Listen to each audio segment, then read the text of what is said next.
لو عندك مشكله في الاتزان او بتقع كتير وانت واقف، فتابع معايا الفيديو ده، عشان في الفيديو ده هنتكلم عن الاتزان وكل الكومبوننت بتوعه. في الاول مشاكل الاتزان دي لازم نعرف البالانس ده اصلا جاي منين. البالانس بتاعنا جاي عن طريق 3 سيستم او 3 انظمه.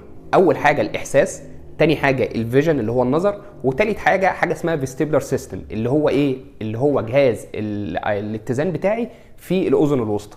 طيب اول حاجه الاحساس. لو انا حاسس ان انا مش قادر ان انا اتحرك او عندي مشاكل في الاتزان، لازم اعمل اسسمنت او تقييم كامل للاحساس بتاعي بتاع رجلي. هل الاحساس بتاعي كامل 100% ولا لا؟ عشان لو في اي مشكله في الاحساس ده هيأثر معايا في الاتزان. تاني حاجه النظر بتاعي او الفيجن بتاعي. في ناس كتير مننا بتبقى معتمد على الفيجن بتاعها اعتماد كلي، يعني هو التو سيستم التانيين دول مكنسلهم او ان هو مش بيشغلهم اصلا، فليه وهو ماشي هو كل الماشيه بتاعته باصص في الارض، هو ما بيبصش قدامه. فاول ما الاقي حد زي كده ابقى عارف ان في مشاكل في الاتزان، ونبدا ندور على السبب بتاعها.